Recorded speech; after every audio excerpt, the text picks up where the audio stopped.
सो मेरे भाई लोग, बहुत दिन बाद एक कन्विंसिंग हुई, एक deserving victory. But obvious thumbnail में इसलिए लिखा है डिजर्विंग विक्ट्री क्योंकि बहुत दिन बाद थोड़ा बहुत कैरेक्टर, थोड़ा बहुत फुटबॉल, थोड़ा बहुत एक पॉजिटिव वाइब्स देखने को मिला। पिछले 3-4 मैचेस में जितना नेगेटिविटी, जितना डिप्रेशन अब एज अ मैनचेस्टर फैन सारे लोगों को मिला था, लेकिन कल के मैच में एक पॉजिटिव वाइब, पॉजिटिव एक ऑरा ओटी में दिखने को मिला। ओटी में कल हमारा लास्ट मैच था, हमारा फाइनल होम गेम था न्यूकासल के साथ। एक्सपेक्टेशन ज़्यादा नहीं था, मेरा प्रेडिक्शन था 3-0 क्योंकि मेरे पास अपडेट नहीं था कि ब्रूनो फर्नांडिस खेलने वाले। मेरे को लगा था कि आर्सेनल वाले जो प्लेइंग 11 है उसी प्लेइंग 11 के साथ हम लोग कंटिन्यू करेंगे, लेकिन सडनली पता नहीं कहाँ से हमारे ब्रूनो फर्नांडिस भाई आ गए। और मैंने बताया था पिछले वाले वीडियो में, with Bruno and without Bruno Manchester looking totally different. कल के बारे में बात करेंगे, बहुत एक इंपॉर्टेंट गेम था मोमेंटम के लिए भी। और एक चीज़ है, क्योंकि हम लोगों को एफए कप का फाइनल खेलना पड़ेगा सिटी के साथ, in form the Manchester city के साथ। तो हम लोग अगर एफए कप फाइनल में जा रहे विदाउट एनी विन, विदाउट ये डिप्रेशन, विदाउट ये नेगेटिव वाइब, तो भैया फाइनल खेल के कुछ फायदा नहीं है, सिटी हमको वैसे ही पेल देगा। लेकिन अगर हम लोग बाकी के मैचेस जीतते, मतलब कल का न्यूकासल का मैच और उसके बाद हम लोगों के पास ब्राइटन अवे है, ये दोनों मैच अगर बैक टू बैक जीतते, थोड़ा बहुत मोमेंटम आएगा तो एफए कप फाइनल में कुछ चैलेंजेस वगैरह कर सकते हैं। क्योंकि पिछले वाले एफए कप फाइनल में हम लोगों ने हारा था, ऑल तो वो बहुत ही ज़्यादा क्लोज गेम था, 2-1 से सिटी जीता था। लास्ट मिनट में हमारे लूक शॉ भैया ने पेनल्टी दे दिया था। तो कहना कि अगर आप सिटी को फाइट करना चाहते हैं तो एक विनिंग स्ट्रीक या फिर एक विनिंग मोमेंटम के साथ जाना पड़ेगा, इसलिए दोनों मैच काफ़ी इंपॉर्टेंट था, न्यूकासल और ब्राइटन जो कल का एक मैच हुआ। एंड मैच की बात करेंगे, एक पॉजिटिव अप्रोच के साथ उतरा था हमारे मैनचेस्टर यूनाइटेड की टीम और एडिक टेन है, काफ़ी पॉजिटिव वाइब देख रहे थे पहले मिनट से ही। प्रेसिंग बताओ, अटैकिंग वाइज बताओ, गोल करने का जो हंगरनेस है, सारा कुछ दिख रहा था। अगर फॉर्मेशन की बात बोले, कल हम लोग विदाउट नंबर 9 गए थे, ब्रूनो एज अ फॉल्स 9 खेल रहा था, जो मुझे लगता है कि बहुत ही एक पॉजिटिव डिसीजन था। क्योंकि देखो न्यूकासल बताओ एज अ सेंटर बैक, उनके बाद बहुत लंबे लंबे सेंटर बैक है, मिडफील्ड का जो बैटल है, मिडफील्ड में काफ़ी फिजिकली वाले मिडफील्डर उनके पास, और काउंटर में काफ़ी अच्छा है न्यूकासल। क्योंकि हम लोगों ने देखा एयर एंड देयर बहुत सारे मैचेस में काउंटर में वो लोगों के पास पीसी विंगर बताओ या फिर इसाक का पोजीशनिंग बताओ काफ़ी अच्छा है, तो काउंटर में हम लोग आराम से खुल सकते हैं। तो इसलिए टेन हैग भैया ने मिडफील्ड में कुछ एक्स्ट्रा मैन खिलाने की कोशिश किया। एंड जो मुझे लगता है ये टैक्टिक्स काफ़ी अच्छा टैक्टिक्स था, इसलिए हम लोग ज़्यादातर ओपन नहीं हुए, 2-3 जगह ओपन हुए थे, लेकिन ऑल दो पूरे 90 मिनट्स तक ज़्यादा हम लोगों ने अपॉर्चुनिटी उनको क्रिएट करने नहीं दिया। मिडफील्ड का बैटल हेयर एंड देयर हम लोग जीत रहे थे, 50-50 था। जो मुझे लगता है कि अगर मिडफील्ड में एक बंदा कम होता तो गारंटी 90-10% हो जाता, 90% मिडफील्ड का बैटल, एरियल डुअल बताओ या फिर ग्राउंड डुअल बताओ, वही लोग जीते। लेकिन कल का मैच में मिडफील्ड का बैटल थोड़ा 50-50 था, हम लोग काउंटर में ओपन नहीं हो रहे थे, तो इसलिए कहने कि एक्स्ट्रा मैन खिलाने का जो टैक्टिक्स है वो सफल होते हुए मैक्टोमिनी हमारे नंबर 10 रोल पे था ना, ओवरलैपिंग रन पे या फिर एज अ फॉल्स 9। अब ब्रूनो फर्नांडिस कल खेल रहा था। अगर प्लेयर रिव्यू की बात करें, ओनाना का कल और बटोवित अच्छा गेम था। देखो ओनाना हेयर एंड देयर बहुत सारे मिस्टेक करते हुए, बिकॉज मिस्टेक प्रोन एक गोलकीपर है, मैं विकेट कीपर बोलने जा रहा था, गोलकीपर है। जानते हो यूसीएल में मैक्सिमम मैचेस बताओ या फिर प्रीमियर लीग में हेयर एंड देयर बहुत सारे मैचेस बताओ, ओनाना की इंडिविजुअल मिस्टेक के कारण हम लोग ने बहुत सारा चीज़ फेस किया है। लेकिन ऑल दो ओनाना धीरे धीरे डेवलप करते हुए, ओनाना का सीजन ऐसे होते हुए कि बंदा 1-2 मैच बहुत अच्छा खेला, अपने 3rd मैच में 2-3 हाउलर कर दिया। इस तरीके से ओनाना हेयर एंड देयर अच्छा भी खेला, हाउलर भी किया। लेकिन टोटल मिला के अगर बोलो ओनाना का थोड़ा बहुत डेवलपमेंट हुआ है, बॉल डिस्ट्रीब्यूशन तो काफ़ी अच्छा था बंदे का, लेकिन शॉट स्टॉपिंग के मामले में मतलब 2-3 मैच में मेरे को अप्रिशिएट करना पड़ेगा। आर्सेनल वाले मैच में भी 2-3 बहुत ही बढ़िया सेव्स किए, कल के मैच में भी इसाक का बताओ या फिर गॉर्डन का बताओ, 2-3 बहुत ही बढ़िया सेव किए। नहीं तो हाफ टाइम से पहले वो लोग गारंटी 2-3 गोल दे देते। क्योंकि आप देखो अगर स्टैट्स, तो बिग चांसेस 4 या 5 क्रिएट किए थे न्यूकासल यूनाइटेड, लेकिन ओनाना की वजह से वो एक 1-1 में मिल गया था, लेकिन वो भी ओनाना सेव करते हुए। तो ओनाना को कॉम्प्लीमेंट देना पड़ेगा, लेकिन अभी भी 100% हम कॉन्फिडेंस ओनाना के ऊपर नहीं डाल सकते, क्योंकि हम जानते हैं बंदा बहुत ही मिस्टेक प्रोन है। तो देखते हैं आने वाले सीजन में क्या होगा, हम एक बैकअप गोलकीपर साइन करेंगे कि नहीं, या रोटेशन पॉलिसी ठीक ठाक होगा कि नहीं, अब देखना पड़ेगा। अगर सेंटर बैक पेयर की बात करें, कैशिमेरो के ऊपर बहुत ही ज़्यादा क्वेश्चन मार्क उठ रहे थे कि कैशिमेरो भैया खत्म हो गया, कैशिमेरो भैया मतलब उनको रिटायर लेना चाहिए या प्रीमियर लीग छोड़ के सऊदी जाना चाहिए। पहले 10 मिनट में थोड़ा बहुत कैशिमेरो शेकी लगा, लेकिन उसके बाद कैशिमेरो थोड़ा बहुत ग्लिम्सेस दिखे कि हु इज कार्लोस हेनरिक कैशिमेरो।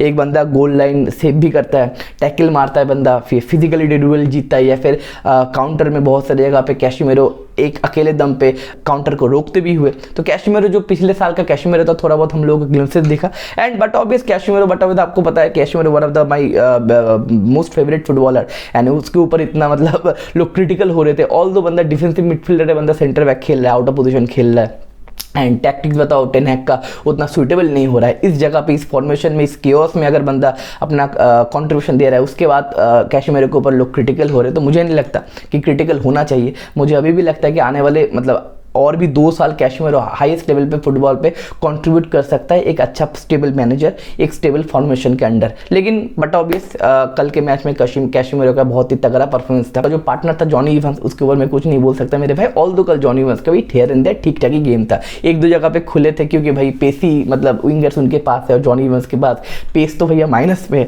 अब 36 ईयर्स का सीनियर सिटीजन को अब कैसे बोल सकते कि भागो भैया, एंटनी गॉर्डन को अब टैकल करना पड़ेगा, इसाक को आपको टैकल करना पड़ेगा। लेकिन थोड़ा बहुत जो डिफेंसिव कॉम्पैक्टनेस है वो कल इवांस से दिखते हुए, एंड इवांस का भी here and there decent game था। एरोन वन-बिसाका भैया ही खत्म, उनको भाई बेचना पड़ेगा समर विंडो में, बट ऑब्वियस सेल हो ही जाएगा एंड मूव ऑन कर ही लेंगे। एरोन वन-बिसाका से जो हम ले सकते थे वो हम ले चुके भैया, वो भैया खत्म है अभी। मतलब यूनाइटेड के लेवल पे एरोन वन-बिसाका भी भैया नहीं है। और हमारे राइट बैक में था कल डियागो डालो। देखो ये सीजन में अगर पॉजिटिविटी बोले, पहला पॉजिटिविटी है कोबी मैनो, लेकिन उसके बाद मैं बोलना चाहता हूँ डियागो डालो, क्योंकि आने वाले समर विंडो के बाद जो सीजन स्टार्ट होने वाला है उस प्लेइंग 11 में एक बहुत ही इंपॉर्टेंट रोल प्ले करेगा डियागो डालो। उसका जो इन्वर्टेड रन बताओ या फिर मिडफील्ड में कंट्रीब्यूट करना बताओ, ब्रूनो के बाद थोड़ा बहुत पासिंग रेंज, थोड़ा बहुत क्रिएटिविटी या फिर थोड़ा बहुत क्रॉसेस जो डालता है वो है डियागो डालो मेरे भाई। ऑल दो हम लोग ज़्यादा क्रॉसेस अटेम्प्ट नहीं करते, पता नहीं एरिक टेन हैग का क्या फॉर्मेशन या फिर क्या टैक्टिक्स है कि क्रॉसेस हम लोग अटेम्प्ट नहीं करते ज़्यादा, लेकिन ऑल दो थोड़ा बहुत जो कंट्रीब्यूशन होता है मिडफील्ड में या फिर क्रिएटिविटी में या फिर लिंकअप में, Diego Dalot can be our main man. And अगर बंदा इंजरी मतलब रिपोर्ट उतना ना हो, लुक शॉ की तरह अगर इंजरी रिपोर्ट ना बन जाए, डियागो डालो आने वाले समर विंडो के बाद जो सीजन स्टार्ट होने वाला है डियागो डालो एक इंपॉर्टेंट प्लेयर बन सकता है। मिडफील्ड ट्राई था again Scott McTominay, Amrabat and Kobbie Mainoo का एक गोल भी आया। गोल को हम साइड में रख भी दे क्योंकि कोबी मैनो का काम तो नहीं है as a midfielder goal score करना हर एक मैच में।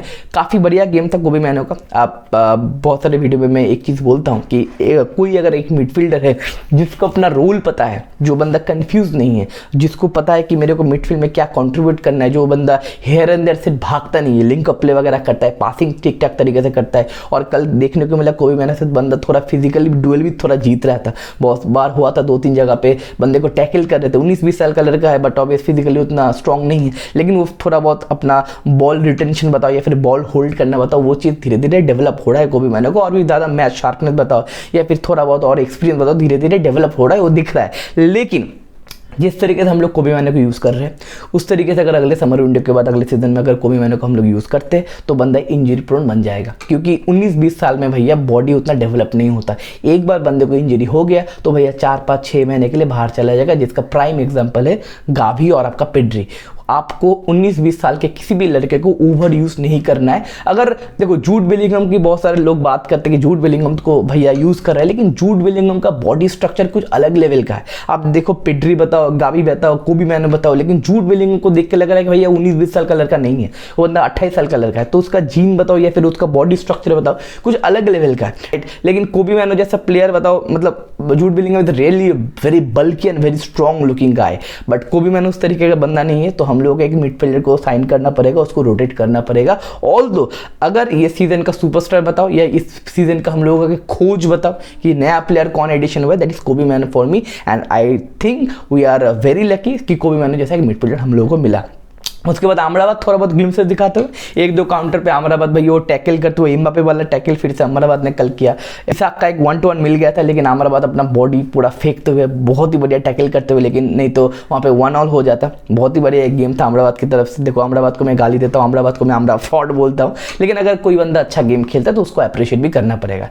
स्कॉट मैकटोमिनी का थोड़ा गोस्टिंग गेम था, क्योंकि स्कॉट मैकटोमिनी का वो रूल नहीं है। स्कॉट मैकटोमिनी को बुलाया गया था नंबर गेम प्ले करने के लिए, न्यूमेरिकल सुपरिटी प्रोवाइड करने के लिए मिडफील्ड में, जो स्कॉट मैकटोमिनी करते हुए थोड़ा बहुत हेयर एंड देयर। लेकिन बट ऑब्वियस आप स्कॉट मैकटोमिनी साहब वो आप एक्सपेक्ट नहीं कर सकते। स्कॉट मैकटोमिनी को आप अगर एज अ सुपर सब यूज करोगे तो स्कॉट मैकटोमिनी को आपको गोल में या फिर कंट्रीब्यूशन में दिखेगा, लेकिन अगर आप 90 मिनट तक स्कॉट मैकटोमिनी को खेलने के लिए बोलोगे तो आपको स्कॉट मैकटोमिनी गोस्ट करते दिखेगा। तो स्कॉट मैकटोमिनी का हेयर एंड ठीक ठाक ही गोल था। अलहमदा गर्नाचो का भी ठीक ठाक गेम था, लेकिन गर्नाचो का एक चीज़ है भैया, आने वाले सीजन के अंदर गर्नाचो को 2 चीज़ बहुत इंपॉर्टेंट अपना सुधारना पड़ेगा। पहला चीज़ है decision making in final third. बंदे का डिसीजन मेकिंग बहुत ही गू है, बंदे के दिमाग में सचमुच गू है। ऑल दो बंदा बहुत ही यंग है, एक्सपीरियंस ज़्यादा नहीं है, लिंकअप प्ले बताओ या फिर वो डिसीजन मेकिंग बताओ उतना शार्प नहीं होता इतने यंग एज में, लेकिन लेकिन फिर भी मेरे भाई 2 सीज़न ऑलरेडी हो गया, एक सीज़न मोटा मोटी करके 6-7 मैच आप लोग खेले और ये सीज़न आप लोग आपने पूरा सीज़न खेला है। यूसीएल बताओ हाईएस्ट लेवल पे आप लोगों ने खेला है कि उसके बाद भी डिसीजन मेकिंग इतना पूर है तो भैया प्रॉब्लम हो जाएगा आने वाले सीजन में। ऑल दो बंदा ट्रैक बैक करता है, वर्क रेट बहुत ही अच्छा प्रोवाइड करता है, रॉ पेस बंदे के पास है, वो इंटेंसिटी बंदे के पास है, लेकिन अगर डिसीजन मेकिंग ठीक ठाक ना हो या फिर फिनिशिंग, दो चीज़ मैंने जो बताया, एक डिसीजन मेकिंग और दूसरा फिनिशिंग नहीं तो भैया खत्म है। बहुत सारे चांसेस ये सीजन भैया मैं गिन के दिखा सकता हूँ, 8-10 मेरे जहन में ही है, बहुत सारे चांसेस अलहमद गर्नाचो मिस करते हुए, और इस तरीके से अगर मिस करेंगे तो बट अभी रिजल्ट में इफेक्ट होता है। तो भैया गर्नाचो थोड़ा बहुत प्रैक्टिस वगैरह कर ले मेरे भाई, आने वाले सीजन में एक इंपॉर्टेंट रोल ये भी बंदा प्ले कर सकता है। उसके बाद हम लोग बात करेंगे जो चीज़ के ऊपर टकले के ऊपर ज़्यादा मेरा गुस्सा है, दैट इज अमाद डियालो। देखो पिछले मैच में थोड़ा बहुत हम लोग को ग्लिम्स दिखा था अमाद डियालो क्या कर सकता है। मैं अपने वीडियो में कम से कम 4-5 महीने से बोल रहा हूँ, आप वीडियो उठा के देख लेना कि एंटनी को बैठा के अमाद डियालो को खिलाओ, बंदे के पास क्रिएटिविटी है। जब बंदा चैंपियनशिप पे लोन पे गया था सनडरलैंड में, आई थिंक वहाँ पे बढ़िया मतलब एक कैंपेन था बंदे का, 10-12 गोल वहाँ पे मारे थे। नंबर 10 खेल सकता है बंदा, एज अ राइट विंग भी खेल सकता है बंदा, क्रिएटिविटी है, बॉल रिटेंशन है। जो बंदा एंटनी बॉल होल्ड नहीं कर पाता, एंटनी फॉरवर्ड पासेस दे नहीं पाता, प्लेयर्स फाइंड नहीं कर पाता, ड्रिबल नहीं कर पाता, हर एक चीज़ अमाद डियालो के पास है। Being a right winger, being a attacking threat, बंदा बॉल रिटेंशन गजब का करता है, बंदा टेक ऑन्स ले पाता है, बंदा ड्रिबल पास कर पाता है, बंदा फॉरवर्ड पासिंग करता है। हॉयलैंड को बताओ, सेंटर फॉरवर्ड को बताओ, या अदर स्विंगर को स्विचेस बताओ, बहुत ही शार्प करता है। इतना कुछ पॉजिटिविटी आपके पास है। लिसांड्रो मार्टिनेज का एक इंटरव्यू वायरल भी हुआ था, मैंने पिछले वीडियो में कहा था कि भाई अमाद डियालो बहुत ही इंटेंसिटी से आपका ट्रेनिंग सेशन अटेंड करता है, तो उसके बाद भी आप मतलब इतना बायस्ड कैसे हो सकते हो। देखो टेनैक के ऊपर मैं नेगेटिव नहीं हूँ, टेनैक का टैक्टिक्स अच्छा है मेरे को पता है, लेकिन टेनैक का ये पॉइंट ना भैया मेरे को बार बार चुकता है कि बंदे को अगले सीजन कंटिन्यू करना चाहिए कि नहीं। इतना ईगो, इतना बायस्डनेस। एंटनी अगर मतलब एंटनी का 2 सीजन मिला के जो क्रिएटिविटी या जो काम मैंने देखा ना, कल के मैच में अमाद डियालो को उससे ज़्यादा मैंने काम करता है देखा। अमाद डियालो गोल दिया उसको साइड में कर दो, गोल देना अल्टीमेट नहीं है 90 मिनट में, गोल कोई भी दे सकता है। 11 प्लेयर में अगर आप गोल क्रिएट भी करते हो तो भैया इट्स अ टीम गेम कि आपको गोल देके हीरो नहीं बनना है। आप किसी दूसरे के लिए अगर गोल वो स्पेस क्रिएट करते हो तो भी है।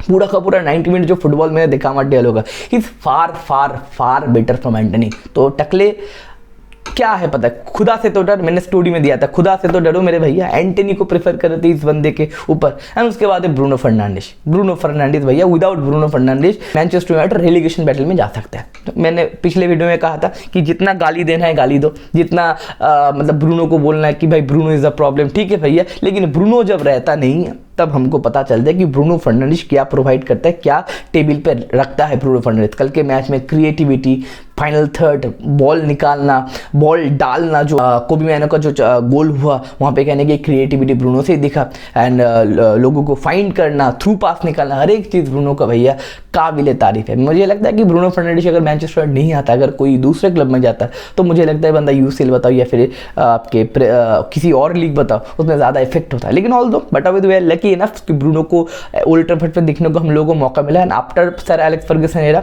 The best signing, far away best signing for Manchester United. बहुत सारे लोग बोलेंगे रोनाल्डो, देखो भैया रोनाल्डो एक सीजन खेला, बंदा 4 सीजन से कंटिन्यूअसली खेल रहा है, और शुरू के जो 2 सीजन थे ब्रूनो भैया भर भर के गोल भी स्कोर करता था। तो that is the ultimate Bruno Fernandes. और मैं चाहता हूँ अगले समर विंडो में ब्रूनो फर्नांडिस हमारे मैनचेस्टर यूनाइटेड में स्टे करे। ऑल्दो साइन कुछ ठीक ठाक नहीं लग रहे, हो सकता है समर में मूव ले ले, लेकिन we need him, right. And उसके बाद कल आफ्टर द मैच 2-3 चीज़ हुआ। एंटनी मार्शियल का, हमारा इंजर्ड एंटनी मार्शियल का फेयरवेल होते हुए, राफेल वरान का फेयरवेल होते हुए, ठीक है। तो बट अभी दो लोग आखिरी बार ओटी पे हमको दिखे। एंड उसके बाद एक पॉजिटिविटी ये भी हुआ, हमारे Marcus Rashford and Lisandro Martinez 10 minute के लिए मैदान पे, मतलब वो फिट हो चुके हैं, तो हम एफए कप फाइनल में हम लोग वो दोनों को देखने को मिलेगा। आई थिंक लुक शॉ भी फर्स्ट टीम के साथ ट्रेनिंग स्टार्ट कर दी है। Mason Mount, Luke Shaw, Lisandro Martinez, Raphael Varane और रैशफोर्ड, अगर सारे लोग अवेलेबल हो जाते तो भाई एफए कप फाइनल में we have a chance, very less chance, 5% निकाल सकते हो, लेकिन बट अभी वी हैव अ चांस, क्योंकि 90 मिनट्स का गेम है, कुछ भी हो सकता है। और उसके बाद एरिक टेन हाग हमारे थोड़ा बहुत स्पीच देते हुए, थोड़ा बहुत मोटिवेशन देते हुए एरिक टेन हाग ने कहा कि भैया अभी तक हमारा सीजन खत्म नहीं हुआ, बट अब ये सीजन बहुत ही टफ था, विथ इंजरीज बताओ, विथ ड्रामेटिक लॉसेस बताओ, इतने सारे नेगेटिव रिकॉर्ड्स ब्रेक हुए। तो भैया ये एकदम ही नेगेटिव एक सीजन था, लेकिन जो फैंस थे, जो मैच डे गोइंग फैंस थे, काफ़ी अप्रिशिएट करते हुए, क्योंकि देखो Manchester United being Manchester United for the fans, क्योंकि जितना भी खराब हो जाए मैनचेस्टर यूनाइटेड का सपोर्टिंग लेवल कभी भी कम नहीं होता। एंड एरिक टेन हाग ये भी बोलते हुए कि season is not over yet, हम लोगों को ब्राइटन में जाना पड़ेगा एंड उसके बाद हम लोगों को वेम्बली जाना पड़ेगा। Wembley Wembley, we are famous Man United, we are going to Wembley. Wembley जाना पड़ेगा हम लोगों को एफए कप का फाइनल खेलते हुए। पिछले बार भी हम लोग गए थे 2-1 का डिफीट लेके आए थे, लेकिन इस बार के अगर सीजन में हम लोगों के बाद यूरोप तो बट ऑब्वियस हम लोग क्वालिफाई नहीं कर सकते, लेकिन हमारे पास एक और मौका है यूरोप में क्वालिफाई करने का या फिर यूरोपा लीग में हमने जगह निकालने का। दैट इज हम लोगों को एफए कप फाइनल में सिटी को हराना पड़ेगा। Although I know that city को हराना मुश्किल नहीं, नामुमकिन है, ठीक है फाइन, लेकिन 90 मिनट्स में कुछ भी हो सकता है मेरे भाई। और एरिक टेन हाग ने ये प्रूव करते हुए, क्योंकि एरिक टेन हाग पिछले सीजन सिटी के ऊपर हम लोग हराए थे, 2-1 से हराए थे, और एफए कप फाइनल में भी हम लोग बहुत क्लोज गए थे। अब देखना पड़ेगा आने वाले एफए कप में क्या होगा, वाले समर विंडो में क्या होगा, लेकिन उसके बारे में हम लोग बाद में बात करेंगे। पहले 2 मैच हम लोग कवर करेंगे, ब्राइटन वाला मैच और एफए कप का फाइनल। बहुत पॉजिटिविटी से जो हुआ भैया सीजन में, जो कुछ हुआ, that is for Manchester United fans actually, जो कुछ हुआ भैया भूल जाओ। ये दोनों मैच पॉजिटिविटी से अपनी टीम को सपोर्ट करो, अपने मैनेजर को सपोर्ट करो, उसके बाद हम लोग बात करेंगे आने वाले समर विंडो में क्या होगा नहीं होगा। That's it. तो मिलते हैं अगले वीडियो में। Take care, GGMU and we are going to Wembley.